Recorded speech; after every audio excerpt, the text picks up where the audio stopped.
우리 원리 강론을 중심 삼고 죽음과 부활과 영생에 대해서 어떻게 말씀하고 있는지만 조금 이해를 해보고자 합니다. 우리가 이 데살로니가전서 4장 16절에 보면은 이렇게 기록이 되어 있어, 그죠?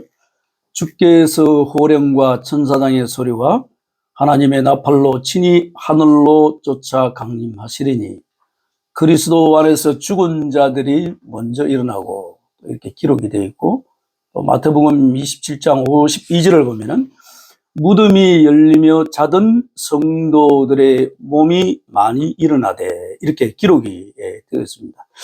근데 이제 실질적으로 이 내용을 보면 성서의 예언을 문자 그대로 받아들인다면 예수님이 재림할 때는 죽은 성도들이 어떻게 됩니까?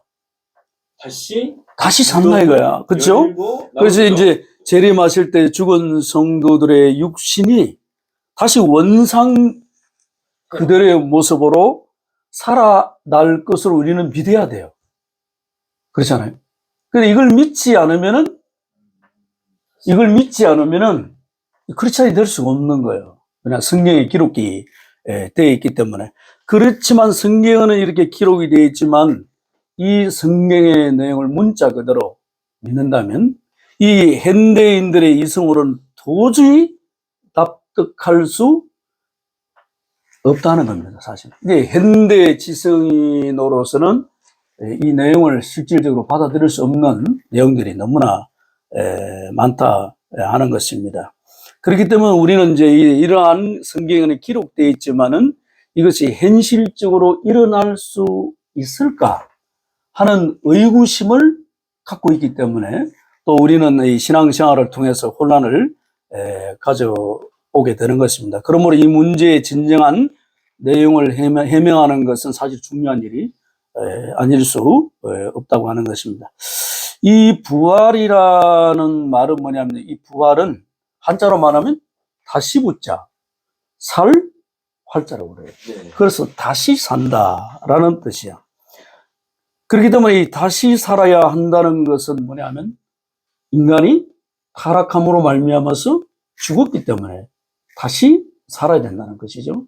그래서 이 다시 산다는 뜻이 이 부활의 의미인데, 실질적으로 우리가 이 부활의 의미를 우리가 제대로 알기 위해서는 성경에서 말하는 삶과 죽음에 대한 올바른 이해를 해야 된다.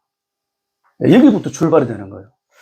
성서에서 말하는 삶과 죽음이 무엇인가, 여기에 대한 올바른 이해가 없이는 우리 많은 오류에 빠질 수가 있다는 거예요. 이 죽음에 대한 우리가 개념을 명백히 해야만이 정말 부활이 무엇인지, 영생이 무엇인지를 우리가 알 수가 있다는 거예요. 대단히 중요한 거예요. 자, 그런 관점에서 우리 원리 강론에서 밝히는 이 죽음, 부활, 영생에 관해서 어떻게 말씀하고 있는지를 잠시 제가 말씀을 드리도록 이렇게 하겠습니다. 이 성서에서 말하는 죽음과 삶에 대해서 한번 알아보겠는데요. 이 누가복음 9장 60절을 보면은 예수님을 따르는 제자가 있었습니다. 그죠? 근데 예수님을 따르는 그 제자가 한날 이제 예수님을 찾아왔어요. 예수님, 제 부친이 돌아가시기 때문에 부친의 아버지를 장사하고 난 다음에 예수님을 따르면 안 되겠습니까? 이렇게 말씀을 드렸더니 예수님께서 그 하신 말씀이 뭐냐면, 죽은 자는 죽은 자들로 하여금 장사케 하라고 말씀을 하시는 것이죠. 그런데 여기는 사실 중요한 의미가 담겨 있어요. 이 예수님의 이 말씀을 통해서 산자와 죽은 자의 개념을 우리가 정확히 이해할 수가 있다고 하는 것입니다. 여기에 보면은 예수님의 말씀 가운데 죽음과 삶에 서로 뜻을 달리하는 두 가지의 개념이 있는 것을 알 수가 있다는 것입니다. 첫 번째는 뭐냐면은 이제 장사를 치러야 할 제자의 부친과 같이 육신의 목숨이 끊어지는 죽음이라는 거죠. 지금 말 그대로 죽은 자예요. 그죠? 죽은 자. 그 제자의 아버지를 말하는 것이죠. 말한 것이다. 자, 그러면은 이것에 대한 삶은 뭐냐는 거야. 이 제자의 부친처럼 육신의 목숨이 끊어진 죽은 자에 대한 삶의 의미는 뭐냐는 것이죠. 그죠? 그것은 그 육신이 생리적인 기능을 유지하고 있는 상태를 말한다. 근데 이 예수님께서 말하시는 죽은 자는 죽은 자들로 하여금 장사케 하라. 이게 죽은 자들이라는 건 이게 중요한 거예요. 근데 이제 우리가 이 계시록 3장 1절에 보면은 사대교회를 향해서 말씀하시잖아요. 너희들이 살았다고 하는 이름은 가졌으나 뭐라고 그랬습니까? 죽은 자라 그랬단 말이에요. 근데 여기는 뭐냐면 다시 말하면 그 제자의 부친을 장사하기 위해서 모여진 사람들을 예수님은 뭐라고 그랬냐? 살아있는데 죽은 자라고 규정을 하고 있다는 것이에요. 근데 예수님은 있잖아요. 이 사람들을 향해서 왜 죽은 자들이라고 규정을 했느냐 이거야. 그런데 이 사람은 살아있지만 뭐냐? 어떤 사람이냐? 그러니까 하나님의 주관, 예수님의 은혜와 사랑 안에 거하지 않고 사탄 주관권 안에서 살아가는 존재들을 뭐라고 그러냐면 너희들이 살아있다고는 하나 죽은 자로다고 규정을 하고 있다는 것이죠. 그래서 뭐냐면 우리가 성경에서 말하는 이게 중요한 거야. 그래, 이 죽은 자들에 대한 살아있는 자의 의미는 뭐냐 하는 거지. 이 산자는 뭐냐. 이 죽은 자들의 반대되는 산자의 의미는 뭐냐 하는 것이죠. 이것은 뭐냐 하면은 이 하나님의 사랑의 품을 떠나서 사탄 주관권 내에 떨어진 것이 뭐냐 하면 이게 죽은 자라고 했는데 이에 대한 삶의 뜻은 하나님의 사랑의 주관권 내에서 그의 뜻대로 활동하고 있는 상태를 말한다는 거예요. 이거는 뭐냐 하면 우리 원리적으로 말하면 그래요. 이게 아담과 해와가 타락을 하지 않았으면 어떻게 되느냐. 소위 말하면 신천지에서도 말하잖아요. 신인합이라는 말을 쓰잖아요. 네. 그러니까 신과 인간이 합일이 되는 거지. 그죠? 네. 그러니까 원인과 결과. 그러니까 합일이기 때문에 인간으로서 신적 의지가 아닌 것은 내 자유의지를 가지고 선택도 안 한다는 거야. 그리고 뭐냐면 신과 인간의 합일이라는 것은 내가 뭔가 있잖아 선택을 해서 그것이 죄가 된다면은 그 행위를 하지 않는다는 거죠. 왜냐?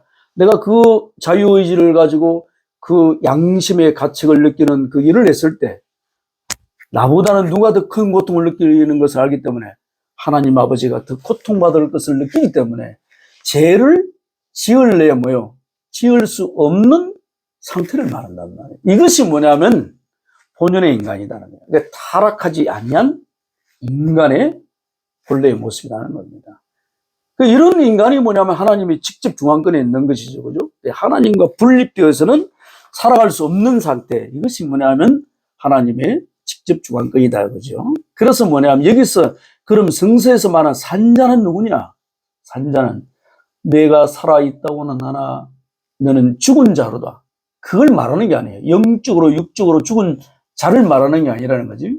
하나님의 사랑과 은혜와 속에서 살아가는 사람을 예수님은 뭐냐? 산자라고 규정을 하고 있다 하는 것이에요. 그래서 여기서는 우리들이 이제 알았죠. 그러면 있지 않습니까? 우리가 생각해 볼 때, 그러면 어느 것이 인간 시조의 타락으로 초래된 죽음일 것이, 이게 너무 중요한 거야. 아담과 해와가 타락함으로 말미암아서 초래되어진 죽음이라는 것이 어떠한 죽음일 것이냐는 거예요. 영적 죽음일 것이냐, 육적인 죽음일 것이냐를 여기서 우리가 알 수가 있단 말이에요. 그래서 하나님은 원래 인간이 타락되지 않았어도, 그 말은 뭐예요? 하나님은 원래 인간이 타락되지 않았어도 노시하면 육신은 흙으로 돌아가도록 창조를 하였다고요. 여러분 생각해, 이 땅에 존재하는 물질이 있잖아요. 영원성을 띠는 것은 없는 거예요. 하나님 그렇게 창조하지 않았다는 거예요. 이해되시죠? 이제 물질로 되어진 것은 영원성을 가지는 것이 없다는 것입니다. 그렇기 때문에 인간은 뭐냐면 육신이 노쇠하면 육신을 버리고 인간 육신 안에 있는 영인체는 육신의 틀을 통해서 우리의 영인체가 완성이 되어지면 그 육신은 흙으로 돌아가고 인간의 영인체는 영원한 세계, 우리 원리적으로 뭐냐면 그걸 갖다가 천국이라도 그러고 또 무행실체 세계로 여러 가지 표현하지만 하여튼 영계를 가도록 하나님께서 창조를 하셨다 이렇게 보는 거예요. 이게 뭐냐면 우리의 창조 원리적 관점이라는 거예요. 그래서 뭐냐면 우리는 이 땅에 살고 있을 때가 중요하다 보는 거야. 왜 그러냐? 우리의 영인체는 무엇을 통해서 성장되느냐 이거예요. 이게 중요한 말이에요. 육신을 쓰고 있을 때, 왜냐? 육신을 쓰고 있는 영인체는 육신이 어떻게 살아가느냐에 따라서 우리 영인체에게 뭔가 돌려주는 것이 있다라는 거예요. 그래서 육신이 있잖아요, 육신이. 그래서 이게 말은 육적 부활이라는 말을 쓰잖아요, 그죠? 육신의 부활이라는 말이 있잖아요. 이와 같은 말인데, 우리가, 예수님께서 말씀하신 것처럼 마음을 다하고 뜻을 다하고 성품을 다하여 주 여호와 하나님을 사랑하는 것처럼 내 이웃을 내 몸처럼 살아가게 되면 어떻게 되느냐? 이 육신이 뭐냐면 우리의 영인체에게 돌려주는 요소가 있다는 거예요. 선의 요소가 있단 말이에요.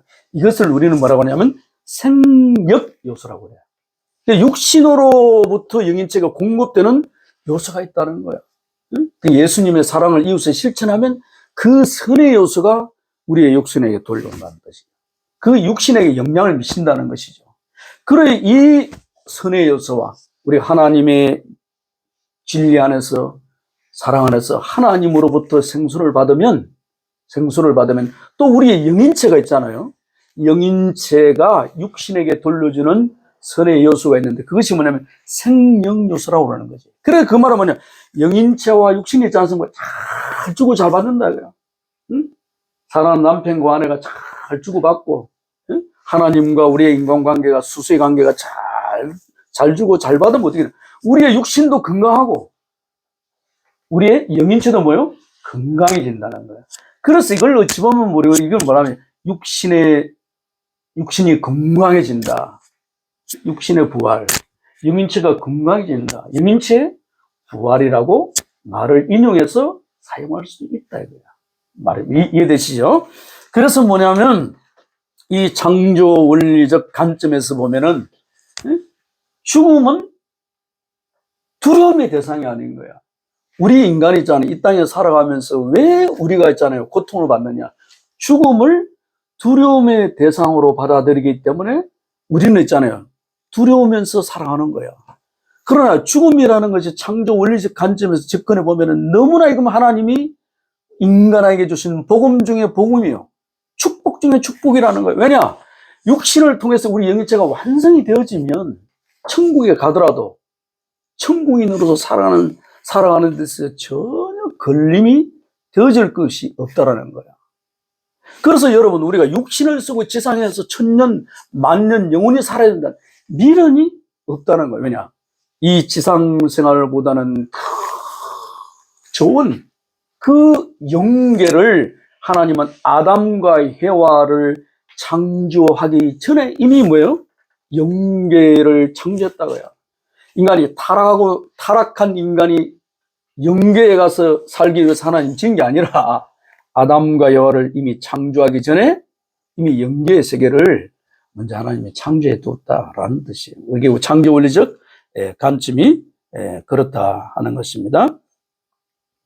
자, 그래서 이제 그래서 이 무행세계는 타락한 인간의 영인체가 가서 살게 하기 위하여 인간이 타락한 이후에 창조한 것이 아니라는 거예요. 그 뭐냐?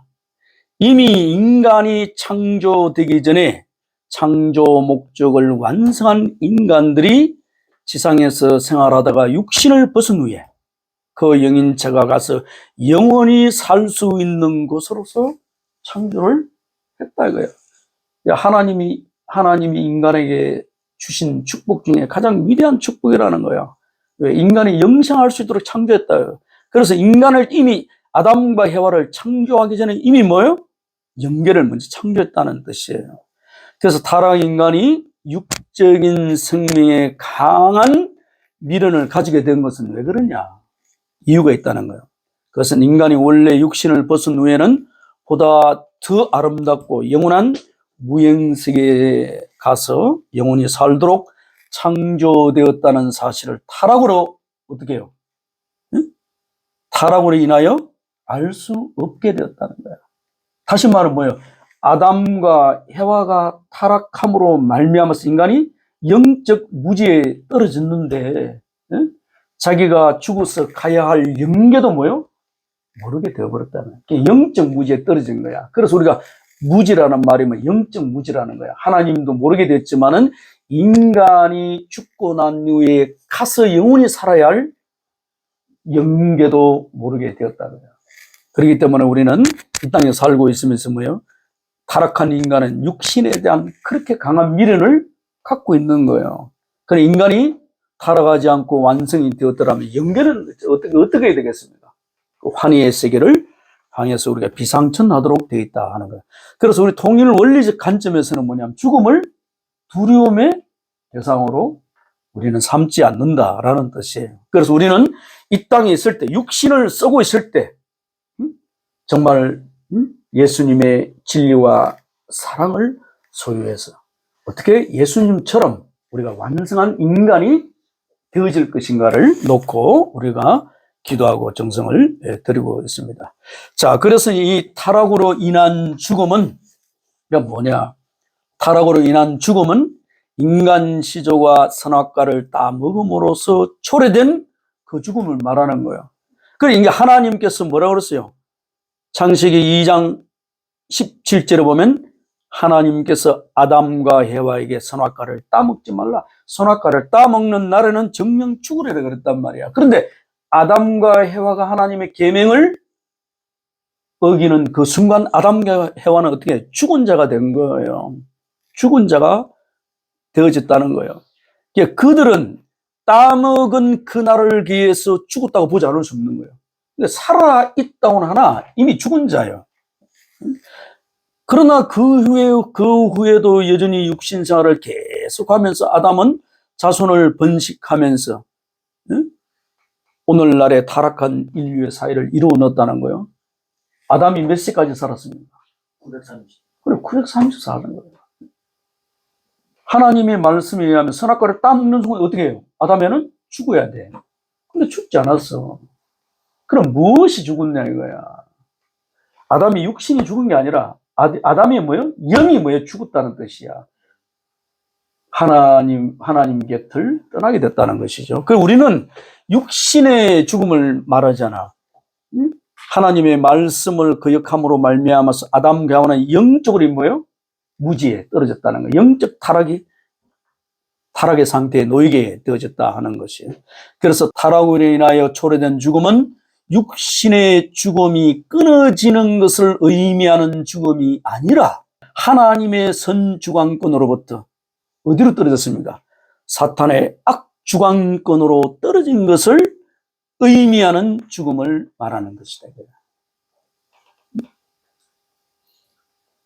여러분, 그래서 우리가 성경을 보면은 아까도 우리 홍부장님 말씀하신 것처럼 창세기 2장 7절을 보면 생기를 그 구에 불어넣으니 사람이 생명이 된지라.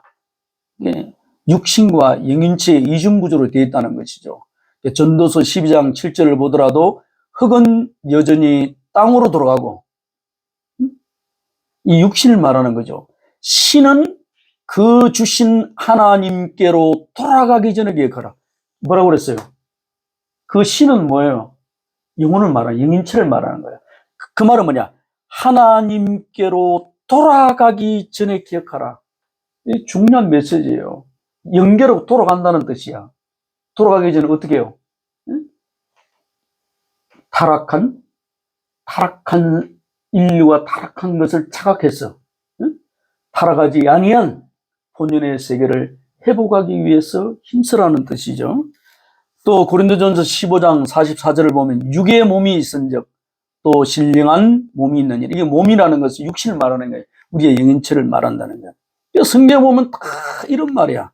그래서 뭐냐면 인간의 성경에서 성경 66권 전체에서 말하는 그 죽음은 뭐냐? 다시 말하면 하나님의 은혜와 사랑을 떠나서 사탄 주관권에 머물러 있는 상태를 말하는 거예요. 요한계시록 3장 1절에 말씀하신 것처럼 사대교회 내가 살아있다고는 하나 죽은 자다. 살아있으나 죽은 자라다 이거야. 그래서 이 뭐라고 그랬습니까? 요한계시록 지금 얘기했잖아요. 살아있다고 하는 이름은 같으나 죽은 자로다. 또 요한일서 3장 1절 14절을 보면 뭐라고 그랬어요? 사랑치 않는 자는 사망에 간다. 인간이 타락된 인간이 있잖아요. 이 본연의 사랑을 모르는 거야. 사랑치 않는 자는 사망에 가는 거야. 이거 사망이 뭐냐?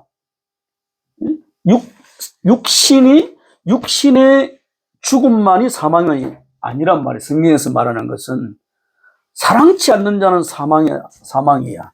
그 다음에 또 뭐냐? 죄의 삭시 사망이거든요. 육신의 생각은 사망이라고 했어요.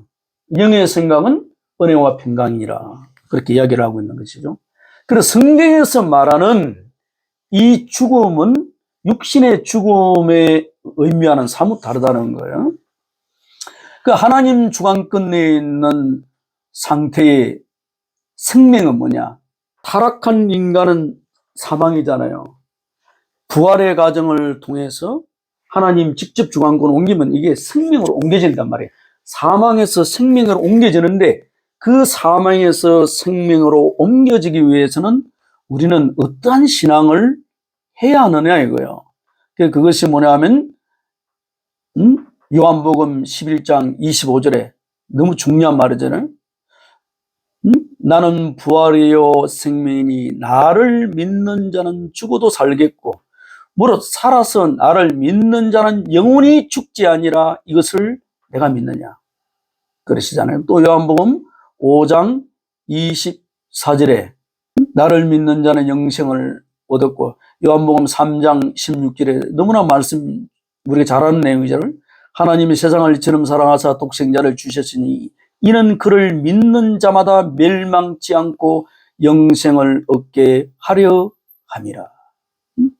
그 다음에 고린도전서 15장 22절을 보면은 아담의 죄로 모든 사람이 어떻게 해요?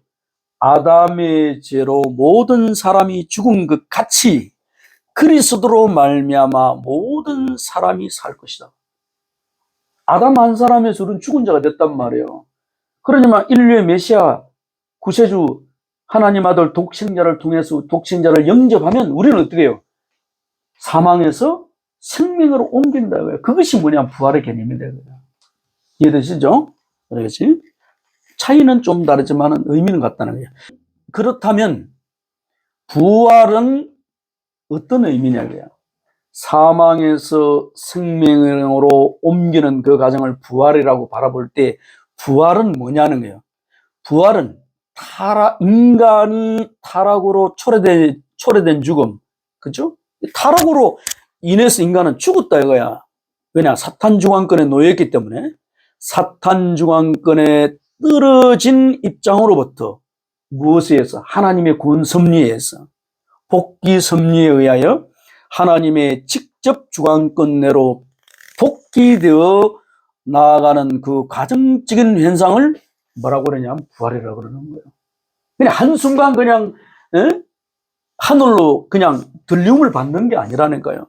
그 부활은 뭐냐? 어떤 의미나? 따라서 죄를 회개하고 어제의 나보다 오늘의 내가 있잖아요. 좀 더 선하게 되었다면 우리는 그만큼 있잖아요. 부활을 한 것이에요.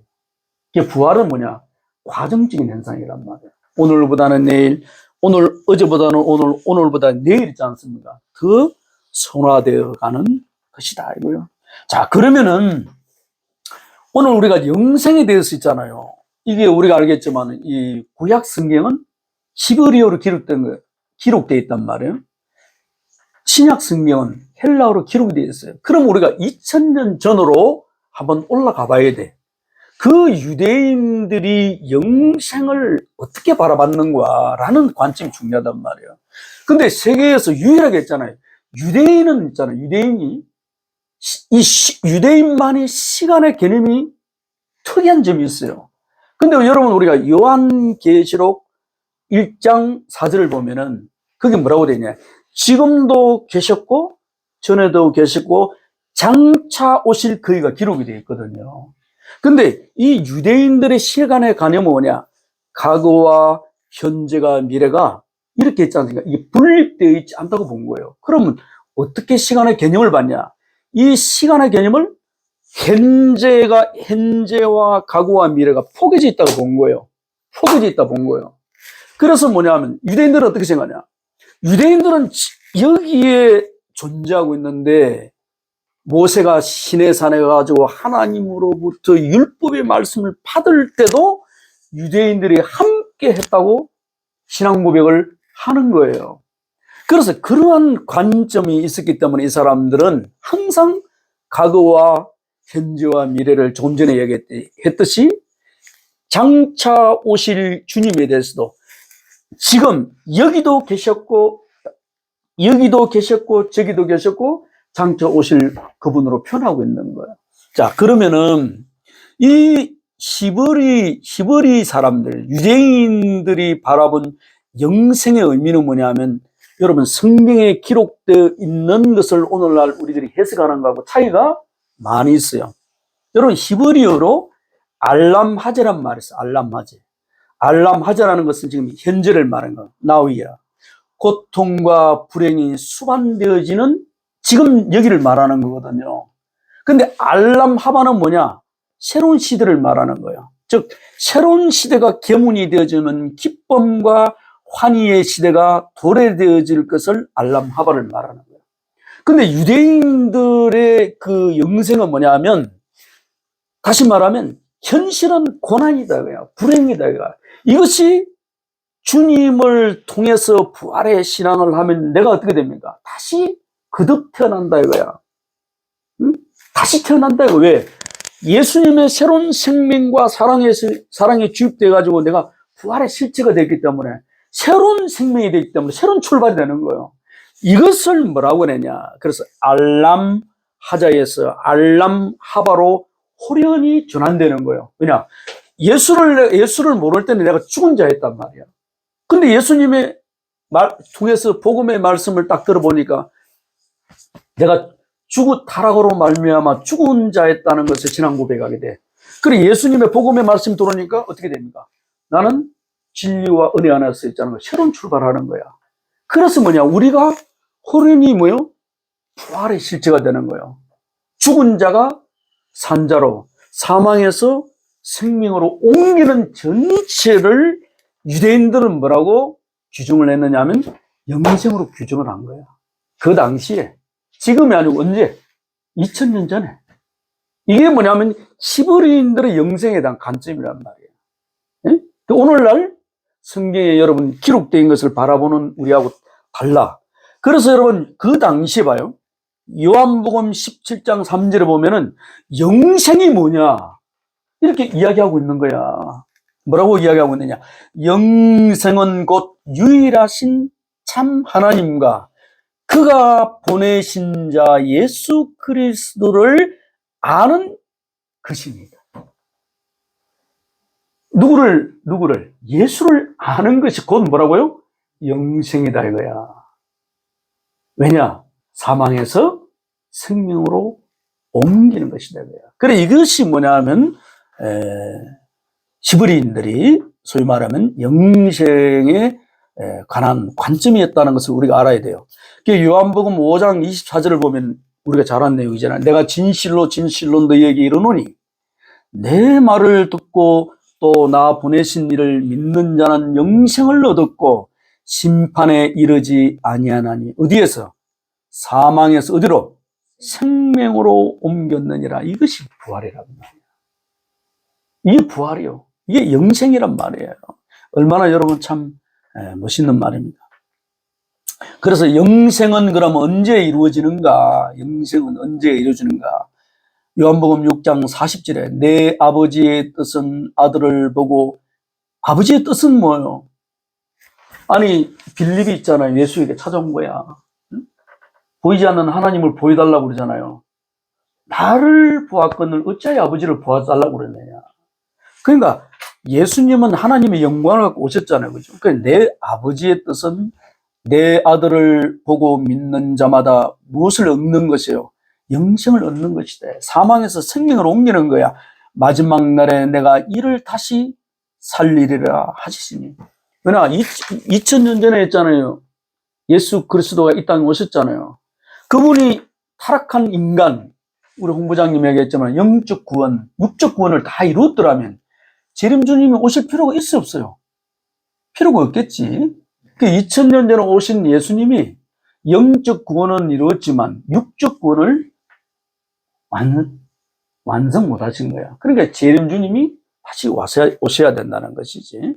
그래 그분이 오면 어떻게 되느냐? 우리는 죽은 자가 산자로 뭐예요? 죽은 자에서 산자로, 사망에서 생명으로 옮기게 되어진다 이거야. 이것이 뭐냐면 부활이야, 부활. 들림을 받아서 여러분 천사들의 나팔 소리와 구름을 타고 오시는 재림주님의 공중에 들림을 받아고, 그게 아니고.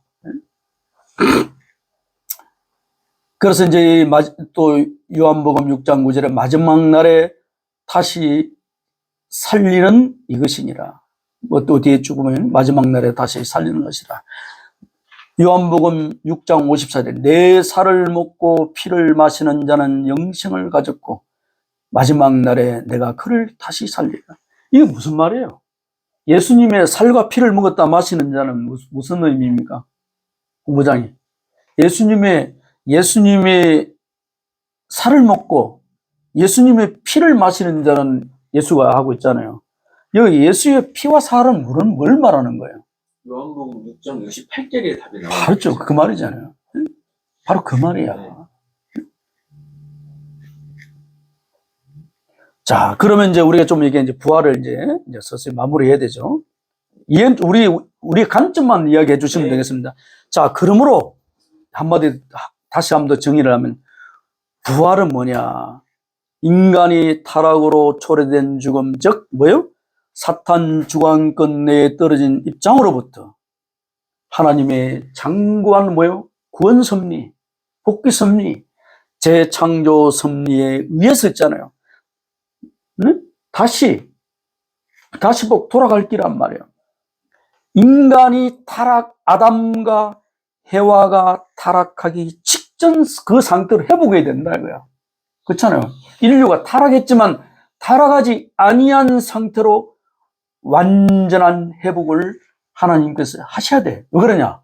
하나님은 경영을 하시잖아요. 반드시 이루시는 하나님이시기 때문에. 이렇게 하나님의 직접 주관권내로 복귀되어 나아가는 그 과정적인 현상을 뭐냐면 우리는 부활이라 그런다는 거예요. 그래서 성서에서 부활에 관한 예를 들어보면 요한복음 5장 24절에 내 말을 듣고 또 나 보내신 이를 믿는 자는 뭐예요? 영생을 얻었대. 맞는 말이지. 심판에 이르지 않으니 사망에서 생명으로 옮겼느니라고 기록하겠다는 거죠. 그러니까 이것은 뭐냐? 예수님을 믿음으로 말미암아서 사탄의 품을 떠나 하나님의 사랑의 품 안으로 돌아가는 것이 곧 부활이라는 것을 의미하는 것이다. 그럼 우리가 있잖아. 왜 전도를 해? 우리가 왜 전도를 합니까? 전도를 하는 이유는 그들이 뭐예요? 우리의 관점에서 볼 때는 그들은 뭐예요? 죽은 자다 이거야. 그냥 하나님도 모르고 예수님도 모르기 때문에. 그리고 우리가 전도를 하는 것은 그들의 죽은 생명을 살리기 위해서. 첫째 부활에 동참되어진 자의 숙명적 재현이다. 하나님 우리에게 요구하시는 거지. 자, 그럼 부활은 인간에게 어떤 변화를 일으키는가? 창세기 2장 17절을 보면은 선악과를 따먹으면 정령 죽으리라고 그랬잖아요. 그럼 그때 이미 아담과 여호와는 죽어야 돼. 그런데 아담과 여호와는 선악과를 따먹을 수도 있잖아요. 외형적으로 변한 것이 있느냐 없느냐? 없는 거야. 단지 뭘 느꼈느냐? 극도로 뭐요? 불안과 공포를 느꼈을 때뿐이야. 그러니까 심령의 변화가 온 거죠. 타락하지 않았으면 인간이 소유하지 않았어야 할 심령이 뭐예요? 내 마음에 자리를 잡았다 이거예요. 그것이 뭐냐면 극도의 불안과 공포였어요. 왜냐? 하나님의 말씀을 그에게 했기 때문에, 원리를 떠났기 때문에. 인간이 원리를 떠났다는 건 뭐예요? 사탄 주관권에 놓여있기 때문에, 비원리권으로 떨어졌기 때문에 인간은 양심을 갖고 있기 때문에 극도의 공포를 느끼게 되어졌다는 거예요. 자, 이러한 타락한 인간이 부활이 되어지더라도 그럼 외형적인 변화는 오느냐는 것이에요. 오지 않는다는 거예요. 외형적으로는 변화가 오지 않는 거예요. 단지 뭐냐? 우리의 심령이 변화된다. 왜 신앙을 할까요, 우리가? 그러죠. 그 대부분 제가 크리스찬들에게 물어봐요. 왜 신앙을 하십니까? 그러면 예수를 믿음으로 말미암아서 천국 가기 위해서 신앙한다 그러거든요. 근데 거기는 제가 볼 때는 그 신앙 고백도 틀린 건 아니에요. 그렇지만 우리가 넓게 생각하면 우리가 신앙을 하는 것은 누구를 닮기 위해서? 예수님을 닮아야 되잖아요. 그렇잖아요. 왜냐? 그분이 하나님의 아들이기 때문에, 내가 길이요 진리요 생명이라고 그랬기 때문에 수고하고 무거운 짐진 자들아 다 내게로 오라. 내가 너희를 편히 쉬게 하리라. 우리가 예수와 같은 존재가 되어지면, 우리 옆에 있는 성목사는 누구 같은 사람이에요? 예수 같은 사람. 우리 홍부장님은 예수 같은 사람. 우리 저 홍부장님도 예수 같은 사람이. 우리 주변에 다 하나님의 아들 예수와 같은 존재가 살아가면 우리는 지옥을 경험할까요? 천국을 경험할까요? 천국을 경험한다. 근데 우리가 예수를 닮을 생각 안 하고 예수를 믿고 천국만 가겠다. 그거 얼마나 이기주의자예요. 하나님은 그런 크리스찬을 원하지 않는 거예요. 예수를 닮은 우리 저 홍부장님 같은 사람 되기를 원하지. 내가 존경하는 거야. 저런 신앙을 하면서 살아가니까. 예수를 닮기 위해서 얼마나 노력합니까? 그래서 우리가 예수를 닮아야 된다. 그러면 우리가 모든 사람 입술을 통해서 뭘 경험합니까? 하나님의 진리의 말씀을. 모든 사람의 진리의 말씀을 통해서 감동을 받는다. 행위를 통해서 뭐예요? 우리 천국이 실현되어지는 것을 상원에 경험할 수 있다 하는 거예요. 자, 그러면은 우리가 지금까지 얘기했잖아요. 이 하나님은 구원 섭리, 부활 섭리, 복귀 섭리, 재창조 섭리를 하는데, 오늘날 그러면 우리들은 여기에 선 것을 감사해야 된다는 거예요. 구약시대, 신약시대, 지금 성약시대잖아요. 다시 말하면 구약시대, 신약시대가 성약시대를 통해서 이 재림의 한날 그 모든 것이 성취되는 때란 말이에요. 그럼 이때 우리는 부활의 혜택을 보는 거예요. 지금까지 여러분 하나님을 위해서, 주 예수 그리스도를 위해서 얼마나 많은 선교자들이 희생의 길을 걸어갔나요? 그러한 뭐예요? 신론한다. 우리 요한계시록 있죠. 하나님께 신론을 한다고 그랬잖아요. 응? 순교자의 피가 쌓여가지고 오늘 우리는 뭐예요? 섭리의 기대 위에 서 있는 거예요. 그런 시대적 혜택을 보는 것이죠. 이러한 부활의 혜택, 재림의 혜택을 보는 것에 대해서 과거에 저 크리스찬들에게 감사해야 되잖아요. 그럼요. 그렇죠? 감사해야 된다. 때문에 예, 이러한 시대적인 혜택을 우리가 받기 때문에 부활에 동참할 수 있다 이거예요. 그래서 우리 감사해야 돼. 할렐루야? 아멘 해야지, 그게. 그렇지만은 또 우리가 이러한 시대과 더불어 우리는 어떻게 되겠습니까? 부활 섭리에 동참하기 위해서는 하나님의 말씀을 믿고 실천해야 된다라는 것이죠. 그죠? 자, 그래서 가장 중요한 것은 뭐냐면 지금 이 순간이 중요한 거. 그래서 여러분 이 밤모섬에 있는 사도 요한을 통해서 예수님께서 계시를 주시잖아요. 지금도 계셨고요. 여러분 우리가 타임라인상으로 보면 과거에도 계셨고 지금도 계셨고 장차 오실 해야 되잖아요. 요한계시는 그렇지 않아. 지금도 계시고 전에도 계셨고 장차 오실이야. 이 순간이 중요하다는 거야. 이 순간이 부활의 삶이 되어야 돼요. 영생의 삶이 되어진다 이거야. 아멘? 그래서 우리가 육신을 갖고 있을 때 감사해야 된다고요. 나는 모르겠어. 1000년을 살지 모르겠지만 여러분 우리가 지금 이 순간 우리의 육신을 갖고 있을 때 감사해야 된다. 이 순간을 마음을 다하고 뜻을 다하고 성품을 다해 우리가 살아야 된다 하는 것이야. 자, 그러면 이제 이 질서적 3단계는 뭐냐면 여러분 이 보이죠? 이게 지금 1단계, 2단계, 3단계가 됐지만 이게 성장 기간을 말하는 거예요. 질서적 3단계라고 말해요. 이걸 소생기라고 그러고 장성기라고 그러고 이 완성기라고 그러는 거예요. 사람이 이 3단계를 통해서 완성이 되어진다는 겁니다. 소생기, 장성기, 완성기를 통해서 우리가 하나님의 사랑, 하나님의 인격, 하나님의 심정을 우리가 닮아야 되죠. 그래서 이 질서적 3단계, 우리 원리적으로 말하면은 이게 성장 기간을, 그래서 우리가 지금 이게 뭐냐면 성장 기간이잖아요. 육신을 갖고 있다는 건 뭐냐면 성장 기간 안에 우리가 살고 있다는 거예요. 그러면 육신을 갖고 살아가는 것은 뭐냐? 육신의 틀을 통해서 우리의 속사람, 영인체를 성장시키기 위한 하나님의 뭐예요? 위대한 선물이라는 거예요. 이 순간을 우리가 놓치면 안 된다는 거예요. 자, 이러한 우리가 이 네 가지를 중심 삼고 열심히 살아가면 모두가 뭐예요? 부활의 혜택을 받았어. 한 사람도 빠짐없이 구원을 받을 줄 믿습니다. 아주. 자, 결론을 맺겠습니다. 우리 통일 원리적 관점은 뭐냐? 그럼 죽음은 뭐냐? 죽음은 아까 뭐라 그랬죠? 하나님의 말씀을 거역함으로 말미암아서 하나님의 사랑의 품을 떠난 것이 뭐냐면 죽음이다. 하나님이 직접 중앙권에서 사탄 중앙권에 떨어진 것이 뭐냐면 뭐라고요? 우리는 죽음이다 라는 것이요. 육적 죽음이 아니야. 응? 육신의 죽음이 말하는 거 아니에요. 자, 그러면 부활은 뭐냐? 부활도 보면 우리가 이 부활론에서 다 깊이 다루는데 부활은 뭐냐? 우리의 뭐예요? 심령의 부활을 말하는 거예요. 예. 어제보다 오늘, 오늘보다 내일. 이게 점진적인 부활이라는 거예요. 그죠?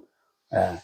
사탄 중앙권에서 하나님 직접 중앙권으로 나아갈 때 우리가 기도하고 정성 들이고 전도하고 하나님의 나라와 의를 위해서 있잖아. 선의 기도를 쌓는 것이 부활이라는 거예요. 그러면 영생은 뭐냐? 우리는 육신을 쓰고 이 땅의 삶을 살아가는 것이 영생에 대한 개념이 아니다는 거야. 하나님이 주신 육신은 뭐예요? 흙으로 돌아가고 하나님이 주신 그 신, 그 영인체는 하나님이 창조해 놓으신 하늘나라에서 영생을 한다고 규정을 하고 있기 때문에 우리는 영결이다, 장례식 이렇게 안 치래. 성화식을 통해서 영계의 비상천할 수 있도록 우리는 기도와 정성을 들어줍니다. 자, 오늘 제가 이 짧은 시간을 통해서 죽음과 부활과 영생에 대해서 말씀을 드렸지만은 전체를 이해하는 데는 어려움이 있겠지만 그러나 결론을 통해서 하늘 부모님 성경에서는 죽음과 또 부활과 영생에 대해서 이렇게 규정하는구나에 대해서 어느 정도 이해하시는 데 도움이 됐을 줄 믿으면서 제 말씀을 정리하고자 합니다. 수고하셨습니다. 오늘